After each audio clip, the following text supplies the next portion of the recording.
نحمده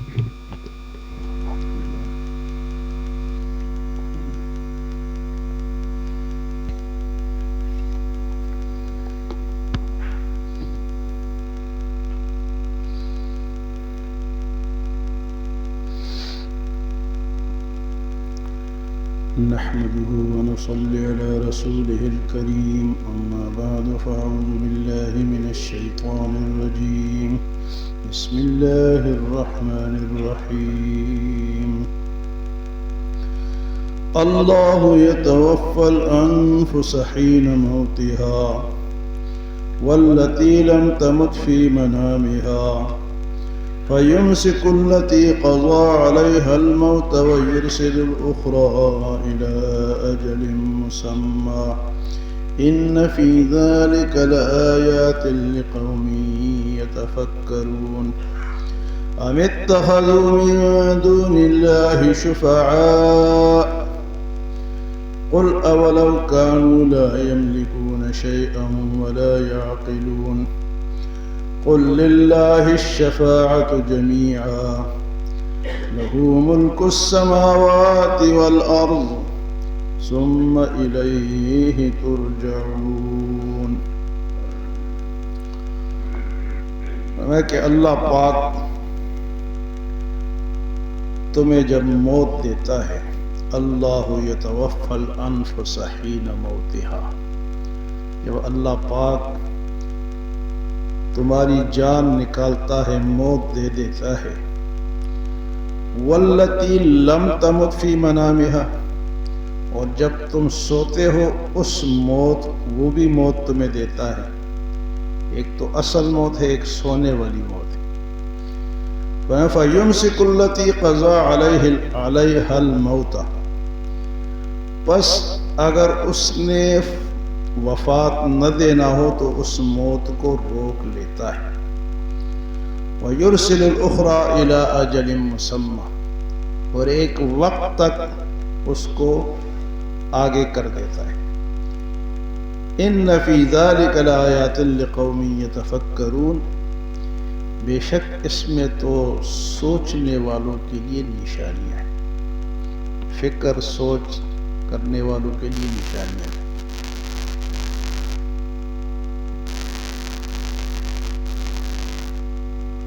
کہاں سے ہو رہے ہیں؟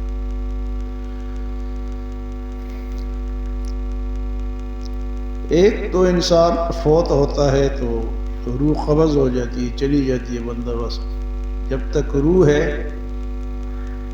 تو انسان کھاتا ہے، پیتا ہے، سوچتا ہے، اٹھتا ہے، بیٹھتا ہے، پرورش پاتا ہے، کھانا ہضم ہوتا ہے، سب کچھ یہ روح کے ساتھ ہے.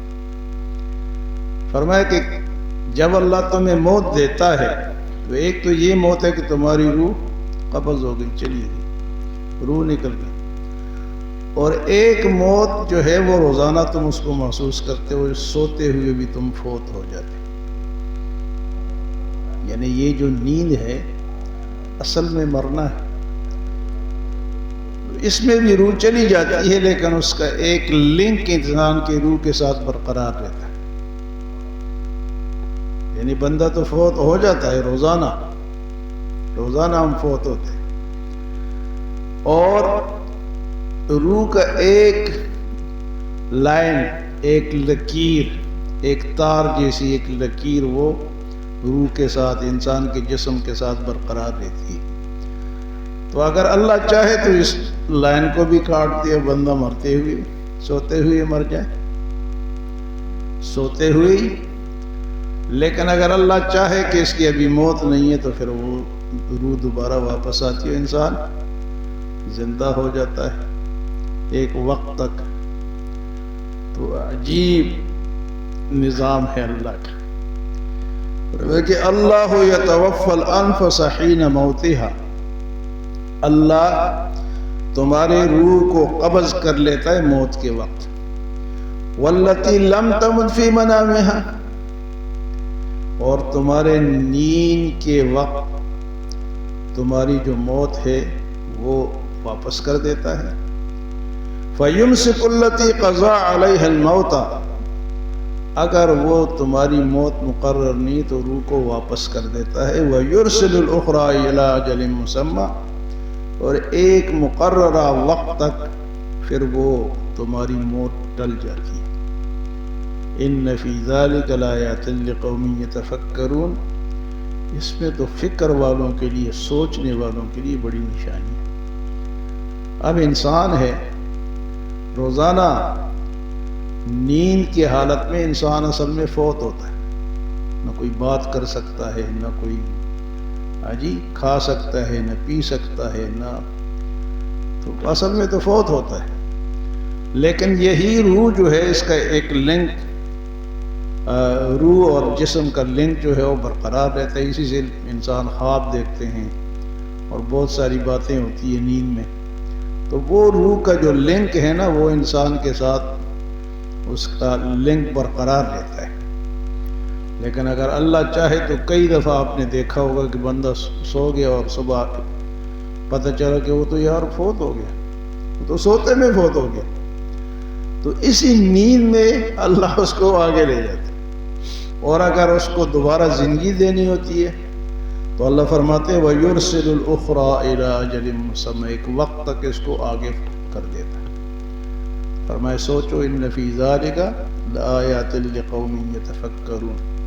تو روزانہ اگر ہم یہ سوچیں کہ اسی لیے دعا کیا سکھائے گا، اللہم بسمک، بولے اموت و احیا، یا اللہ تیرے نام سے ہی ہم فوت ہوتے ہیں اور زندہ ہوتے ہیں، اس کا ترجمہ یہ ہے۔ اس لیے دعا پڑھنی چاہیے۔ اور پھر جب صبح اٹھتے ہیں الحمدللہ الذی احیانا بعد ما اماتنا والیہ النشور، یا اللہ تیرا بڑا کرم ہے، تیرا شکر ہے کہ تو نے مجھے موت کے بعد دوبارہ زندہ کر دیا۔ الحمدللہ الحمدللہ الذی احیانا بعد ما اماتنا والیہ النشور، تو نے مجھے پھر اٹھا دیا۔ تو اللہ کا نظام ہے، اللہ کا نظام ہے، اس کی قدرت ہے۔ فرمائے ان فی ذالک لآیات لقوم، اس لیے سوتے ہوئے ہمیشہ دعا پڑھنی چاہیے، اور جب جاگ جائے تو پھر بھی دوبارہ زندگی ملنے پر اللہ کا شکر ادا کرنا چاہیے۔ الحمدللہ الذی احیانا بعد ما اماتنا والیہ النشور، یہ پھر صبح کی دعا ہے، اٹھنے کی دعا ہے، سونے کی بھی دعا ہے، اور تو موت کے ساتھ اس دعا کا بھی تعلق ہے۔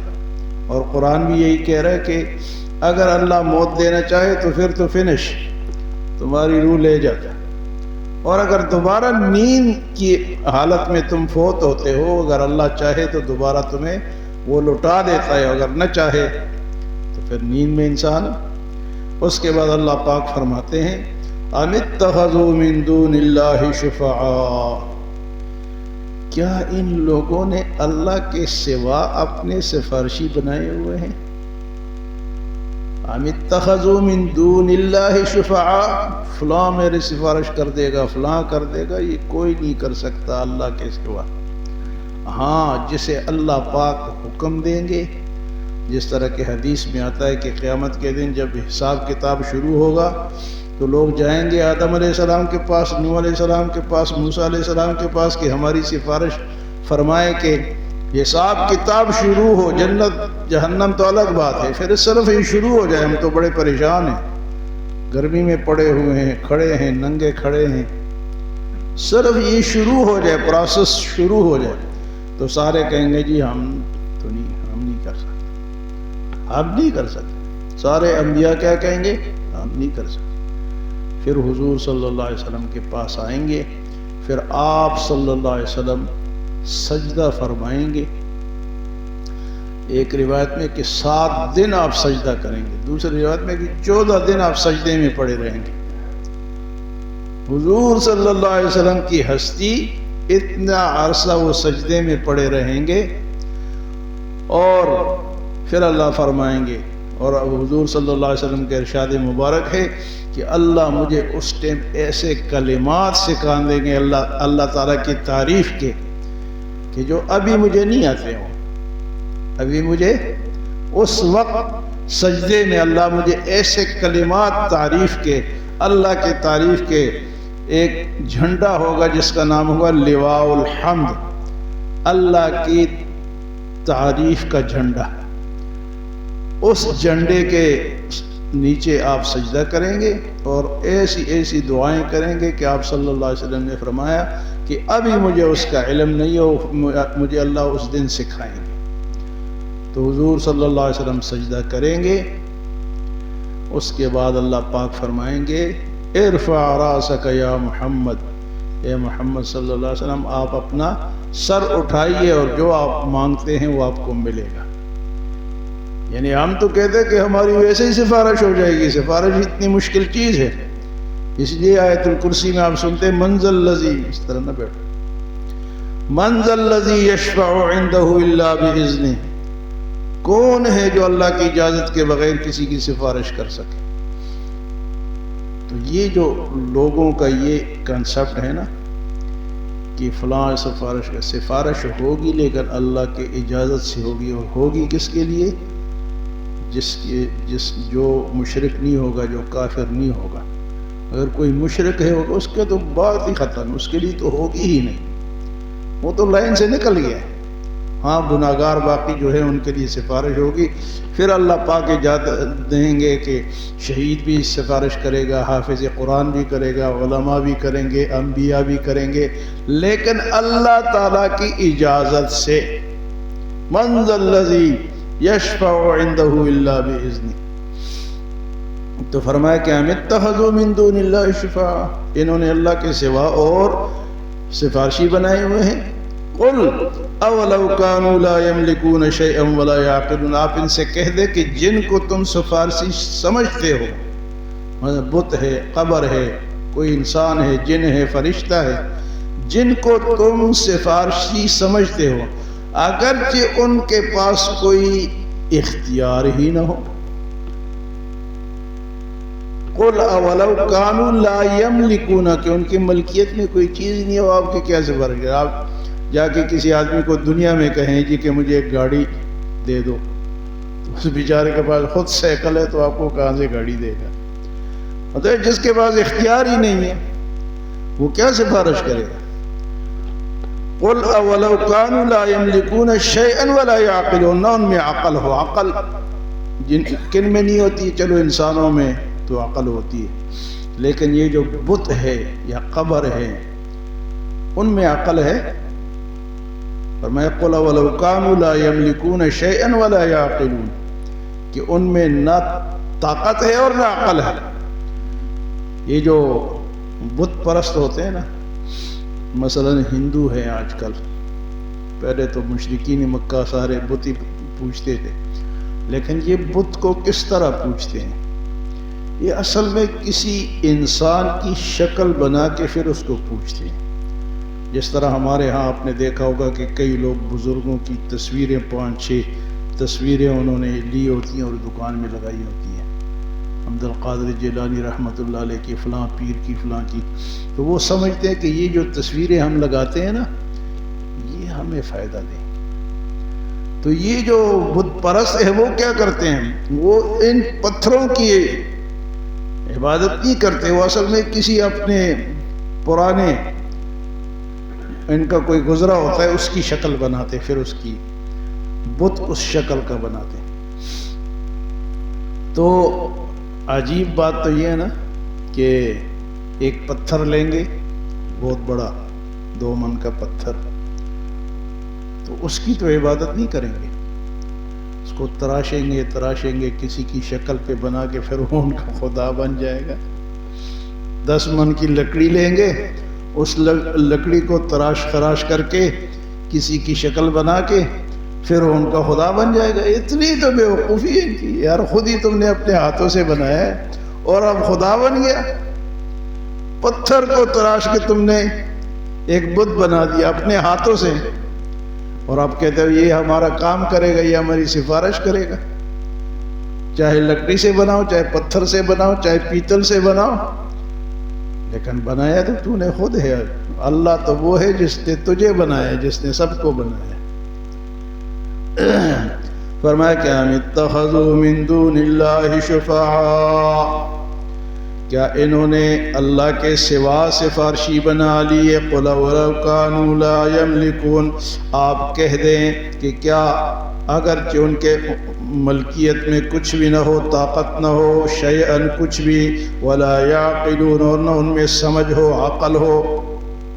پھر فرمایا قُلْ لِلَّهِ الشَّفَاعَةُ جَمِيعًا، آپ کہہ دیں کہ تمام سفارشیں تو اللہ تعالیٰ کے پاس ہیں۔ قُلْ لِلَّهِ الشَّفَاعَةُ جَمِيعًا، تمام سفارشیں کس کے پاس ہیں؟ تو اس لیے اس کو راضی کرو، سفارشی بھی بنے گا، اور کسی کو کہہ بھی دے گا کہ بھئی اس کی کرو سفارش، اس کو جنت میں لے کے جاؤ۔ ہاں جی، نمازی ایک دوسرے کے لیے سفارش کریں گے، حافظ کرے گا، عالم کریں گے، لیکن پہچانیں گے بھی کہ یہ میرا نمازی ہے جی، اس کو معاف کرو، وہ اللہ کی اجازت سے۔ میں قُلْ لِلَّهِ الشَّفَاعَةُ جَمِيعًا، آپ ان کو کہہ دیں کہ سب کی سب شفاعت جو ہے وہ اللہ تعالیٰ کے لیے ہے، وہ کرے گا۔ لَهُ مُلْكُ السَّمَاوَاتِ وَالْأَرْضِ، وہ اس لیے سفارش کر سکے گا کہ وہ بادشاہ ہے آسمانوں کا اور زمین کا، اس کے پاس جو طاقت ہے وہ کر سکتا ہے۔ آپ جاتے ہیں کسی دفتر میں تو آپ چپڑاسی جسے کہتے ہیں جی میرے یہ فائل ہے اس پہ دستخط کر دو، تو کہتے ہیں میں تو نہیں کر سکتا، صاحب کریں گے، میں تو نہیں کر سکتا۔ تو اللہ تو اس لیے کرے گا کہ اس آسمان اور زمین کا مالک ہے، وہ تو کر سکتا ہے، تو کوئی رکاوٹ۔ میں قُلْ لِلَّهِ الشَّفَاعَةُ جَمِيعًا، آپ کہہ دیں کہ تمام سفارشیں اللہ تعالیٰ کے لیے ہیں۔ لَهُ مُلْكُ السَّمَاوَاتِ وَالْأَرْضِ، اسی کے لیے بادشاہی آسمانوں کی اور زمین کی۔ ثُمَّ إِلَيْهِ تُرْجَعُونَ، اور پھر تم سب نے اس کے پاس لوٹ کر جانا ہے۔ سب کا راستہ کون سا ہے؟ اللہ کی طرف، بلکہ میں تو یہ کہتا ہوتا ہوں کہ سب کا راستہ عیدگاہ کی طرف، ہمارا قبرستان عیدگاہ ہے، تو ہم سب کا راستہ ادھر ہے، ہم راجہ بازار میں تلاش کرتے ہیں، جبکہ ہے کدھر؟ ثم الیہ ترجعون۔ کیا وہ شعر میں آپ کو سناتا ہوں کہ قدم سوئی مرقد، ہمارے یہ پاؤں جو ہے نا وہ عیدگاہ کی طرف، قدم سوئی مرقد نظر سوئی دنیا، قدم سوئی مرقد نظر سوئی دنیا، کدھر دیکھتا ہے کہاں جا رہا ہے۔ دیکھتے تو ادھر ہے، جانا تو نے ادھر ہے، کدھر دیکھتا ہے کہاں جا رہا ہے۔ قدم سوئی مرقد نظر سوئی دنیا، کدھر دیکھتا ہے کہاں جا رہا ہے۔ اللہ ہمیں عمل اور سمجھ کی توفیق عطا فرمائے، اللہم آمین۔